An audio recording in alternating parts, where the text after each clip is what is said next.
नमस्कार दोस्तों, स्वागत है आप सभी का एक बार फिर से शारदा एकेडमी पर। आज हम बात करेंगे 2 जुलाई की मोस्ट इम्पोर्टेंट न्यूज़। देखिएगा। अच्छा, तो आज का सेशन कैसा क्या रहेगा उसके बारे में हम देख लेते हैं। सबसे पहली बात, इस सेशन को हमने 4 पार्ट में डिवाइड किया है। सबसे पहले हम बात करेंगे लास्ट डे के कुछ इंपॉर्टेंट एमसीक्यू, उसके बाद आज की जो महत्वपूर्ण न्यूज़ है, उसके बाद कुछ स्टैटिक पार्ट और उसके बाद होगा स्टेट की इन्फॉर्मेशन। आज हम बात करेंगे जम्मू एंड कश्मीर जो यूनियन टेरिटरी है उसके बारे में। क्लियर? तो स्टार्ट करते हैं। सबसे पहले हम एमसीक्यू पार्ट से। तो पहला क्वेश्चन जो आपके सामने है वो ये है, who won premier league's golden boot award. तो प्रीमियर लीग का गोल्डन बूट पुरस्कार किसने जीता है, किस फुटबॉलर ने इस अवार्ड को जीता है। तो यहाँ पे ऑप्शन है मेसी, रोनाल्डो, जेमी वार्डे या फिर आंद्रे सूरले। तो इनमें से क्या आपका आंसर होगा, आपको बताना है कि क्या इसमें से आंसर है। क्या लायोनेल मेसी है, रोनाल्डो है, आंद्रे सूरले हैं या फिर जेमी वर्डे है। तो इस क्वेश्चन को डिस्कस किया था हमने, इस न्यूज़ को हमने डिस्कस किया था। तो बेसिकली जो आंसर होगा वो होगा जेमी बार्डे। क्लियर? आंद्रे सूरले जो कि जर्मनी के फुटबॉलर हैं, उन्होंने अपना रिटायरमेंट डिक्लेयर किया था। ये बात हमने डिस्कस की थी इस लास्ट कुछ दिनों पहले। ठीक है, नेक्स्ट देखिएगा। यहाँ पे अगला जो क्वेश्चन है वो ये है, famous politician Amar Singh passed away who is member of which house. तो अमर सिंह जिनका अभी निधन 1 अगस्त को निधन हुआ है, उन वो किस सदन के सदस्य थे, वर्तमान में वो किस सदन के सदस्य थे। तो ऑप्शन है लोकसभा, राज्यसभा, विधानसभा या विधान परिषद। क्लियर?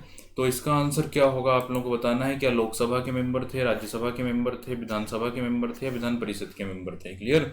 तो हमने इस टॉपिक के ऊपर एक सेपरेट वीडियो भी बनाया है, उसमें भी हमने डिस्कस किया। अमर सिंह मेंबर थे राज्यसभा के उत्तर प्रदेश से, और अभी वर्तमान में भी वहीं के मेंबर थे, और लगभग 4 बार वो राज्यसभा के मेंबर वहाँ से बन चुके हैं। क्लियर? ठीक है, नेक्स्ट क्वेश्चन हम डिस्कस करते हैं। यहाँ पे अगला क्वेश्चन है, Ivory Coast is the country या African country of which part of Africa. तो आइवरी कोस्ट अफ्रीका के किस भाग का देश है, आपको बताना है वो अफ्रीका के किस साइड में आता है। इसका मैप हमने देखा था आइवरी कोस्ट का।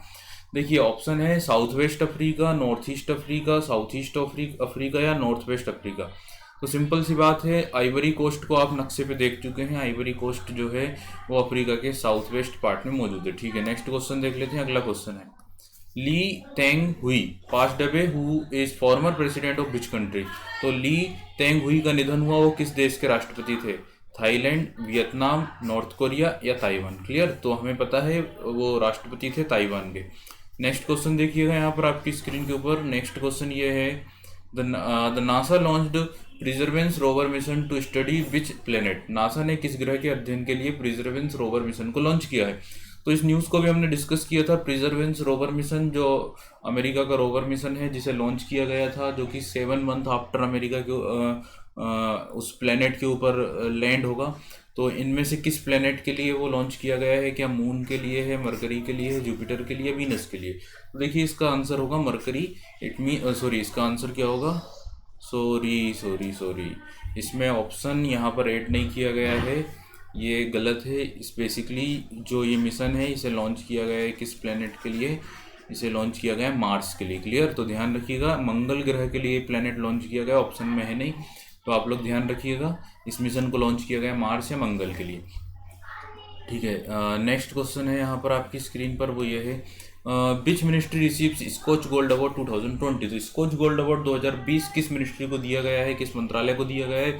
Ministry of minority affair, ministry of defence, ministry of education, ministry of tribal affair. तो क्लियर है, सिंपल सी बात है, हमने इस न्यूज़ को भी डिस्कस किया था। स्कॉच गोल्ड अवार्ड दिया गया मिनिस्ट्री ऑफ ट्राइबल अफेयर को, यानी जनजाति मामलों का जो मंत्रालय है उसको। क्लियर? जनजाति मामलों के जो मंत्री हैं वो है अर्जुन मुंडा। ठीक है, नेक्स्ट क्वेश्चन देख लीजिए। यहाँ पे जो नेक्स्ट क्वेश्चन है आपकी स्क्रीन पर, ये है, जीएसटी कलेक्शन स्टैंड्स एट डेज करोड़ इन जुलाई। तो जो जीएसटी संग्रह है जुलाई मंथ का, वो कितने करोड़ तक हो गया है, कितने करोड़ का जुलाई जीएसटी कलेक्शन किया गया था, ये न्यूज़ भी हमने डिस्कस की थी। इसका आंसर होगा 81,422 करोड़ रुपीज़। क्लियर? ठीक है, अब हम सेकंड पार्ट के ऊपर चलते हैं। हमारा जो आज की जो न्यूज़ है हम उसके ऊपर डिस्कस करते हैं। इट मीन 2 अगस्त की मोस्ट इंपॉर्टेंट न्यूज़। तो देखिए यहाँ पर क्या है। सबसे फर्स्ट, यूएई जो लगातार हम देख रहे हैं, यूएई काफ़ी ज़्यादा जो है डेवलपमेंट हो रहे हैं। यूएई में काफ़ी ज़्यादा चीज़ें सुधर रही हैं। वैसे भी काफ़ी संपन्न देश है यूएई। तो हाल ही में हमने जो न्यूज़ सुनी कि यूएई ने अपना पहला मंगल के ऊपर अपना पहला मिशन लॉन्च किया था होप नाम से, जो जापान की हेल्प से भेजा गया था। सेकेंड न्यूज़ आज हम पढ़ रहे हैं कि अरब कंट्रीज़ में यूएई पहला देश बन गया जिसने पहला न्यूक्लियर पावर प्लांट जो है वो बना लिया है या लॉन्च कर लिया है। क्लियर। तो UAE become first Arab nation to open a nuclear power plant. UAE परमाणु ऊर्जा संयंत्र खोलने वाला पहला अरब राष्ट्र बन गए। क्लियर। तो यूएई ने अपना पहला जो है परमाणु ऊर्जा संयंत्र स्थापित कर लिया है, जहाँ पे वर्क वहाँ पर शुरू हो गया है। देखिएगा यहाँ पे, the United Arab Emirates became the first Arab country to open a nuclear power plant when the unit first of the Barakah nuclear plant in Abu Dhabi got operational on 31 July 2020। संयुक्त अरब अमीरात परमाणु ऊर्जा संयंत्र खोलने वाला पहला अरब देश बन गया है जब अबू धाबी में बराक परमाणु संयंत्र की इकाई 1 को 31 जुलाई 2020 को चालू किया गया। ये बहुत ही हिस्टोरिक, बहुत ही महत्वपूर्ण बात है। कहाँ के लिए? यूएई के लिए। The planet is powered by South Korean technology and is situated in the Al Dhafra region of Abu Dhabi। संयंत्र जो है वो दक्षिण कोरियाई प्रौद्योगिकी द्वारा संचालित है और अबू धाबी के अल दफरा क्षेत्र में स्थित है। And meet up 25% of UAE electric needs. इस संयंत्र के द्वारा यूएई के 25% जो एनर्जी की रिक्वायरमेंट है वो कंप्लीट हो जाएगी। 25% एनर्जी रिक्वायरमेंट इस संयंत्र से दी जाएगी। देखिए, यूएई में एनर्जी का जो पूरा का पूरा जो सेक्टर था वो पेट्रोलियम या जो भी चलने वाले स्रोत थे, अनवीनीकृत जो स्रोत थे, उनसे चलता था। अब यूएई को कई दिनों से ऐसा फील हो रहा था, या ऐसा उनका गवर्नमेंट की ये स्ट्रेटेजी थी कि हमें जो है अनवीनीकृत स्रोतों के ऊपर फोकस करना है। और इस तरह से उन्होंने एक न्यूक्लियर पावर प्लांट बनाने का पूरा एक प्रोग्राम शुरू किया। काफ़ी पुराना एक स्कीम है ये।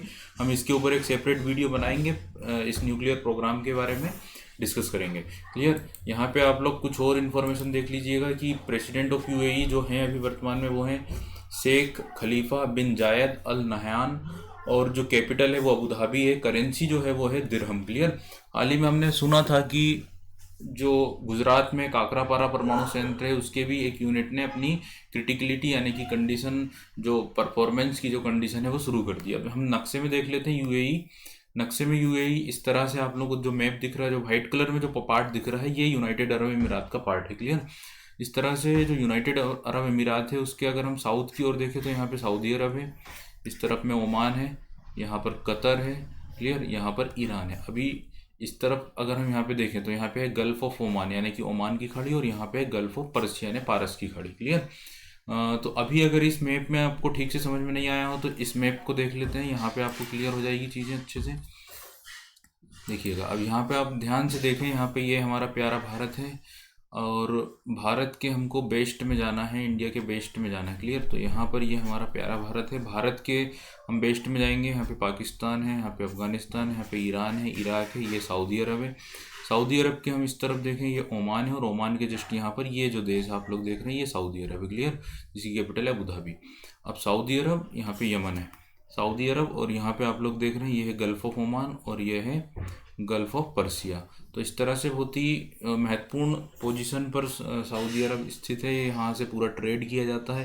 ये ट्रेड रूट है, बहुत ही इम्पोर्टेंट ट्रेड रूट है। यहाँ से इंडियन जो जितने भी ट्रेडर्स हैं वो अपने प्रोडक्ट्स को, अपने रॉ मटेरियल्स को यहाँ तक पहुँचाते हैं, और फिर वहाँ से वो पूरे मिडिल ईस्ट में, और मिडिल ईस्ट से फिर यूरोप तक पूरे प्रोडक्ट्स जो हैं वो ट्रांसफ़र होते हैं। क्लियर। और हिस्टोरिकली भी देखा जाए तो ये एरिया काफ़ी ज़्यादा महत्वपूर्ण था पहले से ही ट्रेड के उद्देश्य से। ठीक है। नेक्स्ट न्यूज़ देख लेते हैं। यहाँ पर नेक्स्ट न्यूज़ है IMF grants 4.3 billion dollar to South Africa to fight कोविड-19। तो IMF ने कोविड-19 से लड़ने के लिए साउथ अफ्रीका को 4.3 बिलियन डॉलर की सहायता दी है। क्लियर। तो सिंपल सी बात है, आप लोगों को पता है पूरी दुनिया इस बीमारी से जूझ रही है, और IMF या वर्ल्ड बैंक इस तरह की जो ग्लोबल ऑर्गेनाइजेशन है वो दुनिया को इस बीमारी से निकलने में काफ़ी हेल्प कर रही है। यहाँ पर अगर हम बात करें तो international Monetary fund, it means IMF ने ये हेल्प की है। देख लेते हैं इस न्यूज़ को और थोड़ा सा। तो यहाँ पर हम बात करें तो इस तरह से the International Monetary Fund has approved $4.3 billion to South Africa in emergency funding the largest amount is given to any country yet to fight the corona virus pandemic. तो अंतर्राष्ट्रीय मुद्रा कोष ने आपातकालीन फंडिंग में दक्षिण अफ्रीका को 4.3 बिलियन अमेरिकी डॉलर की मंजूरी दी है। कोरोना वायरस महामारी से लड़ने के लिए किसी भी देश की सबसे बड़ी राशि दी गई है, किसी भी देश को जो सबसे बड़ी सहायता दी गई है आईएमएफ के द्वारा वो ये है। देखिएगा यहाँ पे कुछ और बातें, अगर हम सिंपल सी बात है, हेडक्वार्टर आईएमएफ का आप लोगों को पता है, हेडक्वार्टर है वॉशिंगटन डीसी में, यूनाइटेड स्टेट में।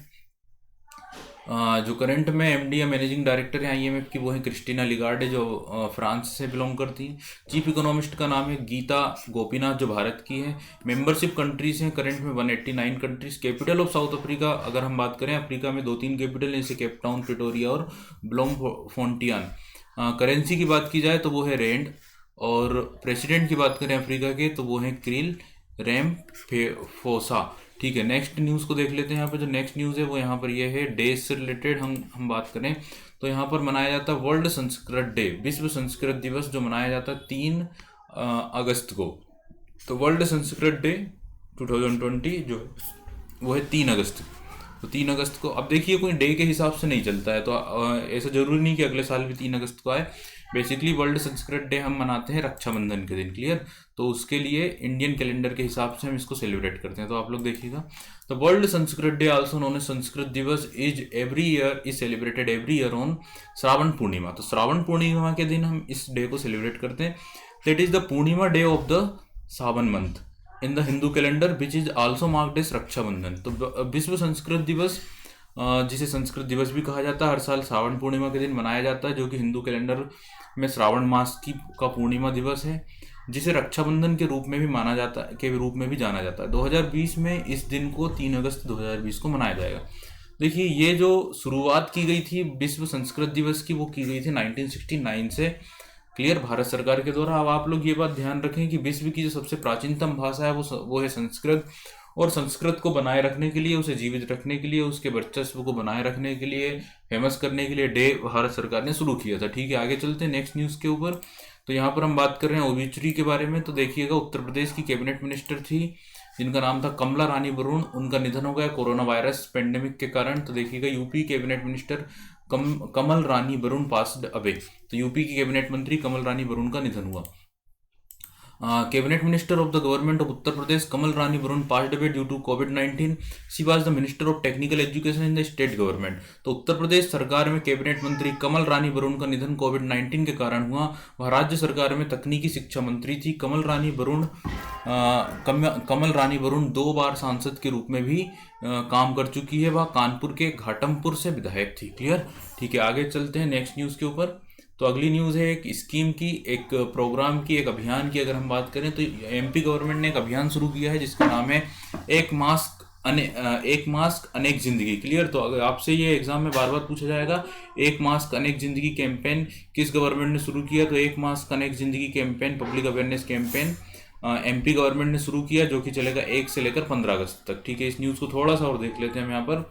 अंडर दिस कैंपेन, अब इस कैंपेन में क्या होगा कि एक मास्क बैंक बनाएगी गवर्नमेंट, जहां पर जो भी लोग अपनी मर्जी से वहां पर मास्क डोनेट करके आएंगे। जैसे हम लोगों को अगर मास्क डोनेट करना है गवर्नमेंट को, तो हम अपनी तरफ से मास्क लेकर जाएंगे, उस वहां पर जमा करवा देंगे, और फिर उस बैंक के जरिए गरीबों को मास्क डिस्ट्रीब्यूट किए जाएंगे। तो बेसिकली ये प्रोग्राम कुछ इस तरह से। अब आप लोग इसको और देख लेते हैं। Under the campaign the mask bank was establish where people can donate mask which in turn will be distributed free to poor people। तो इस अभियान के तहत मास्क बैंक की स्थापना की गई थी, जहां लोग मास्क दान कर सकते हैं, जो बदले में गरीब लोगों को मुफ्त में वितरित किया जाएगा। Citizen can also donate mask through NGO in every district urban body. तो नागरिक हर जिले शहरी निकाय में गैर सरकारी संगठनों यानी जो एनजीओ हैं के माध्यम से मास्क दान कर सकते हैं। The donation can be in the form of mask और funds which will be used to stitch mask through self help group. The awareness will be spread through announcements, posters and pamphlets। तो इस तरह से ये campaign है awareness फैलाने के लिए, कोविड-19 से लड़ने के लिए गवर्नमेंट का ये प्रोग्राम शुरू किया गया। ठीक है, एक न्यूज़ हम स्पोर्ट की देख लेते हैं। स्टुअर्ट ब्रॉड आप लोग जानते होंगे, जो first T20 world cup organise किया गया था उसमें भारत के प्लेयर धुरंधर जो खिलाड़ी थे हमारे युवराज सिंह, जिन्होंने उनकी 6 गेंद पर 6 छक्के मारे थे। तो काफ़ी फेमस इवेंट था वो 6 गेंद पे 6 छक्के लगाने का, जो कि क्रिकेट हिस्ट्री में बहुत कम देखने को मिलता है। तो स्टुअर्ट ब्रॉड जो बॉलर हैं ब्रिटेन के या इंग्लैंड के, become 7th bowler to take 500 test wicket. Stuart Broad दुनिया के 7वें गेंदबाज बन गए हैं जिन्होंने 500 विकेट अभी तक हासिल कर लिए। क्लियर हो गई बात? ठीक है, अगर हम बात करें दुनिया में अभी तक ये रिकॉर्ड और किन किन लोगों ने हासिल किया, तो यहाँ पे सबसे पहले नंबर पर श्रीलंका के स्पिनर मुथैया मुरलीधरन, काफ़ी फेमस स्पिनर थे जिन्होंने 800 विकेट लिए हैं। इसके बाद शेन वॉर्न ऑस्ट्रेलिया के, अगर हम बात करें शेन वॉर्न उनसे भी ज़्यादा फेमस थे, या मेरे हिसाब से शेन वॉर्न ज़्यादा अच्छे विकेट बॉलर थे एज़ कम्पेयर टू मुरलीधरन जो ऑस्ट्रेलिया के थे, और उन्होंने 700 विकेट लिए। अनिल कुंबले भारत के बॉलर थे, काफ़ी फेमस बॉलर थे, उन्होंने 679 विकेट लिए हैं। इसके बाद जेम्स एडरसन, वो इंग्लैंड के ही थे, उन्होंने लिए हैं 589। इसके बाद अगर हम बात करें तो ग्लेन मैकग्राथ ऑस्ट्रेलिया के 563 फास्ट बॉलर। फिर है कर्टनी वॉल्स वेस्ट इंडीज़ के 519 विकेट्स, और स्टुअर्ट ब्रॉड जो चल रहे हैं अभी इंग्लैंड के 500 विकेट्स। क्लियर? ठीक है, आगे चलते हैं नेक्स्ट न्यूज़ के ऊपर, या इस न्यूज़ को थोड़ा सा और देख लेते हैं हम। तो यहाँ पे बोला जा रहा है England cricketer Stuart Broad becomes 7th bowler to take 500 wicket in test cricket. England के क्रिकेटर स्टुअर्ट ब्रॉड 500 विकेट लेने वाले सातवें गेंदबाज बन गए हैं। Stuart Broad achieved an elusive milestone on day 5 of 3rd test against West Indies in Manchester. ये जो उपलब्धि उन्होंने हासिल की है, ये मैनचेस्टर में चल रहे टेस्ट मैच, वेस्ट इंडीज के खिलाफ चल रहे टेस्ट मैच के 5वें दिन उन्होंने हासिल किए। ठीक है, अगली जो न्यूज़ है वो है अगेन एक डे के बारे में। तो देखिए, ओवर 120 कंट्रीज यानी लगभग 120 देशों ने सेलिब्रेट किया है वर्ल्ड ब्रेस्ट फीडिंग वीक। तो पूरा एक सप्ताह चलने वाला ये एक फेस्टिवल की तरह है। 120 देशों ने 20-20 स्तनपान सप्ताह सेलिब्रेट किया है। तो ये कोई एक डे का सेलिब्रेशन नहीं होता है, अगस्त मंथ का जो पहला वीक होता है, आप लोगों को डे याद रखने की ज़रूरत ही नहीं है। अगस्त मंथ का जो फर्स्ट वीक होगा उसे सेलिब्रेट किया जाता है world breast feeding day, feeding week, यानी 20-20 स्तनपान माह। देख लेते हैं इस बात को। Over 120 countries around the world are celebrating the week-long World Breastfeeding Week from 1st to 7th of August. The theme of 2020 is to support breastfeeding for a healthier planet and taking precautionary measures in light of global pandemic. तो दुनिया भर के 120 से अधिक देश 1 से 7 अगस्त से सप्ताह भर चलने वाले 20-20 स्तनपान सप्ताह का जश्न मना रहे हैं। 2020 का विषय है या थीम है स्तनपान का समर्थन करना और वैश्विक महामारी के संदर्भ में एहतियाती उपाय करना। क्लियर? देखिए, इस के बारे में बेसिकली इसको मनाने का जो लक्ष्य है वो ये है कि दुनिया भर में स्तनपान के बारे में अवेयरनेस करना, ब्रेस्ट कैंसर के बारे में अवेयर करना, फीमेल जो डिजीज़ है, महिलाओं से रिलेटेड जो बीमारी है उसके बारे में लोगों को अवेयर करना। ठीक है, आगे चलते हैं। नेक्स्ट जो अब हमारा तीसरा पार्ट था इस सेशन का, वो था स्टैटिक पार्ट। तो आज का जो स्टैटिक पार्ट है उसमें हम बात करेंगे भारत के कुछ इम्पोर्टेंट नेशनल पार्क की। लास्ट जो स्टैटिक पार्ट था उसमें हमने डिस्कस किया था कुछ, लास्ट सेशन में क्या डिस्कस किया था, भारत की जो इम्पोर्टेंट मिलिट्री एक्सरसाइज है उसके बारे में डिस्कस किया था। आज हम बात करेंगे इंडिया के कुछ इम्पोर्टेंट नेशनल पार्क की। तो देखिएगा, सबसे पहले हम बात करें कैंपबेल नेशनल पार्क, ये है अंडमान निकोबार में। पापीकोंडा नेशनल पार्क, ये है आंध्र प्रदेश में। मोलिंग नेशनल पार्क, ये है अरुणाचल प्रदेश में। डिब्रू सिकोवा नेशनल पार्क, ये है असम में। वाल्मीकि नेशनल पार्क है बिहार में। वांसदा नेशनल पार्क है गुजरात में। क्लियर? तो ये कुछ इंपॉर्टेंट नेशनल पार्क थे जो हमने डिस्कस किए। आप लोगों को ध्यान में रखना कौन सा नेशनल पार्क किस स्टेट में। ठीक है, अब हम बात करेंगे फोर्थ पार्ट की इस सेशन की, वो है हमें एक स्टेट को डिस्कस करना है। हम पूरे सप्ताह भर इस स्टेट के बारे में बात करेंगे। हमारी जो स्टेट एक्चुअल में है यूनियन टेरिटरी, स्टेट नहीं है, कौन है? जम्मू एंड कश्मीर। देखिए, अगर हम बात करें Jammu and Kashmir union territory की, तो किस देश में आती है? इंडिया में आती है। यूनियन टेरिटरी के रूप में कब इस्टेब्लिश किया गया है? तो वो इस्टेब्लिश किया 31 अक्टूबर 2019 को। आप लोग पता है काफ़ी अच्छे से ये बातें काफ़ी फेमस हुई थी कि 370 जो धारा है उसे हटाई गई थी और फिर दो जम्मू कश्मीर स्टेट को दो यूनियन टेरिटरी में डिवाइड किया गया है, जम्मू एंड कश्मीर और दूसरा है लद्दाख। अब देखिए कैपिटल की अगर हम बात करें इस यूनियन टेरिटरी की तो वो है श्रीनगर, दो कैपिटल है। तो मई से अक्टूबर तक रहती है श्रीनगर और उसके बाद नवंबर से अप्रैल तक रहती है जम्मू। क्लियर। तो ठंड की अलग होती है, गर्मी की अलग होती है। अब देखिए हम बात करें अगर जिलों की तो जम्मू कश्मीर में कुल 20 जिले हैं। गवर्नमेंट बॉडी की बात की जाए तो government of Jammu and Kashmir, lieutenant governor हैं करंट में गिरीश चंद्र मुर्मू। चीफ मिनिस्टर अभी नहीं है क्योंकि इलेक्शन तब से अभी तक हुए नहीं है, इसलिए ये सीट अभी वैकेंट है, खाली है। पार्लियामेंट्री कॉन्स्टिट्यूएंसी की बात करें तो जो राज्यसभा में 4 सीटें हैं और लोकसभा की 5 सीटें हैं। हाई कोर्ट जो होगा वो जम्मू कश्मीर हाई कोर्ट होगा। अगर हम बात करें विधायिका या लेजिस्लेचर की तो वो यूनिकैमरल है, यानी कि एक सदनी विधायिका है जिसमें टोटल कितनी सीटें होंगी, 114 सीटें होंगी। तो हम बात करें यूनियन टेरिटरी में विधायिका रहती नहीं है, लेकिन यहाँ पर विधायिका की अगर हम बात करें तो कुछ 3 ऐसी यूनियन टेरिटरी हैं जहाँ पर विधायिका है, जैसे दिल्ली, पांडिचेरी और अब आ गई है जम्मू एंड कश्मीर। यहाँ पर आप लोग देख रहे हैं मैप जम्मू एंड कश्मीर का, तो इस मैप को आप लोग ध्यान से देख लें, समझ लें। इस मैप में हम देख रहे हैं कि ये वाला जो पार्ट है यहाँ से, क्लियर, यहाँ से मैं आप लोगों को यहाँ पे शो कर देता हूँ। ये यहाँ से जो पार्ट है ये वाला, ये जम्मू एंड कश्मीर वाला पार्ट है और इधर वाला जो स्टेट है वो है लद्दाख यूनियन टेरिटरी। ये पूरा जम्मू कश्मीर है, ये पूरा लद्दाख है। ये वाला जो पार्ट है इसको अक्साई चीन बोला जाता है, जो चाइना के कंट्रोल में है। ये वाला पार्ट भी चाइना के कंट्रोल में, जो पाकिस्तान ने उन्हें दे दिया था। ये जो पार्ट आप लोग दिख रहा है इसको हम बोलते हैं बाल्टिस्तान, जो पाकिस्तान कंट्रोल में है। और ये वाला जो पार्ट है इधर से यहाँ तक का, ये कहलाता है पीओके, इट मीन्स पाक ऑक्यूपाइड कश्मीर, जिसकी कैपिटल है मुजफ्फराबाद। इस तरह जम्मू कश्मीर में टोटल 20 डिस्ट्रिक्ट्स हैं। यहाँ पे आप लोगों को 22 दिख रहे होंगे, लेकिन ये जो 22 हैं इनमें ये जो 2 हैं वो है कारगिल और लेह। ये जो पार्ट दिख रहा है ये कारगिल जिला है और ये जो है वो लेह जिला है। इसको हम पूरा को बोलते हैं लद्दाख यूनियन टेरिटरी। क्लियर। तो आज हमने डिस्कस की इतनी न्यूज़ और ये स्टैटिक पोर्शन। अगर आपको ये सेशन पसंद आया हो तो आप वीडियो को लाइक करिएगा, शेयर करिएगा और चैनल को सब्सक्राइब करिएगा। Thank you so much.